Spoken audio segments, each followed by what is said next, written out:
그 가치랑 현재 가치만 따지면 안 되고 미래 가치까지 따진다고 하면 그 돈은 다 제끼고 써야 될 돈이라고 저는 생각해요. 안녕하세요. 여러분의 암센사 강동희 원장입니다.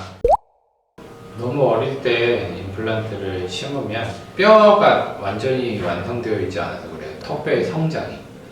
턱뼈가 성장하면서 어떤 데는 뼈가 점점 흡수되고 또 어떤 데는 뼈가 점점 차오르고, 예를 들면 아래턱뼈가 밑단은 흡수가 되고 씹는 면 쪽에 있는 뼈는 침착이 되고, 그러면 임플란트를 심어놓으면 임플란트가 어떻게 돼요? 점점 가라앉아요. 가만히 있는데 임플란트가 위에 보철이라는 걸 하잖아요. 머리를 올렸는데 이게 점점 가라앉는 거예요. 옆에 치아에 비해서. 자연 치아는 그거에 맞춰서 유지가 되는데 임플란트는 뼈에 유착이 되어 있는 거라 혼자 가라앉아요. 그러면 가라앉으면 위에 보철을 갖다가 재제작해야 돼요. 뭐 적당히 가라앉으면 되는데 너무 깊게 가라앉거나 이러면 문제가 또 될 수가 있죠. 그래서 그 시기를 최대한 늦추는 거예요. 그래서 그 마지막에 여자분 16, 17 만으로, 남자는 17, 18세 좀 더 늦으면 더 좋고, 앞니를 다른 방식으로 임시를 하거나 임플란트를 권하지는 않고 브릿지를 할 수도 있는데 옆에 치아를 또 깎아야 되잖아요. 그러면 난 옆에 치아는 지금 이 나이에, 어린 나이에 브릿지 치료하는 걸 요즘엔 다 싫어. 예전에 당연히 했었는데 요즘에는 부모님들이 싫어하잖아요.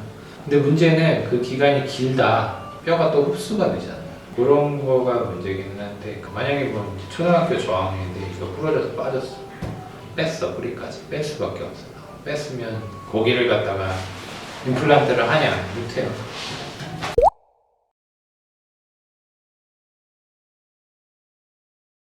제한이 없죠. 틀리는 이제 잇몸에다 맞추는 거니까 제한은 없는데, 저는 그런 분들을 한 4-5분 정도 뵌 것 같아요. 근데 그렇게 잘 쓰시긴 하는데 그 차 살 정도의 돈이 들잖아요. 전체를 다 임플란트를 한다고 하면 1-2천 사이의 범위 내에 비용이 든다고 저는 알고 있거든요. 제 생각도 그렇고.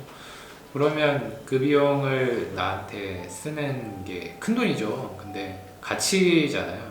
그 가치랑 현재 가치만 따지면 안 되고 미래 가치까지 따진다고 하면 그 돈은 다 제끼고 써야 될 돈이라고 저는 생각해요. 의사의 입장에서. 왜냐면 틀니를 쓰는 순간부터 치조골 흡수가 일어나거든요. 뼈가 녹아요. 뼈가 흡수가 돼요. 녹는다고 표현하면 그렇고, 흡수가 좀 급격히 이루어지거든요. 그러면 30대 때 앞으로 만약에 8, 90대까지 산다고 하면 틀니를 5, 60년 쓴다라는 게요, 못 써요. 뼈가 한 60대, 70대쯤 되면은 아예 그냥 평자가 되는 거예요.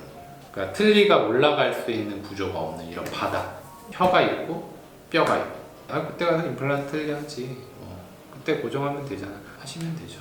근데 편할까요? 훨씬 더 불편해요. 틀니는 계속 쓰면 쓸수록 새로 만드는 틀니가 더 편안해지는 게 아니라 잘 쓰고 있었던 틀니가 점점 더 불편한 환경으로 바뀌는 거예요. 구조가 없으니까, 뼈가 없으니까. 그러니까 있을 때 지키는 게 제일 좋잖아요. 치아도 물론 마찬가지고 뼈도 마찬가지예요.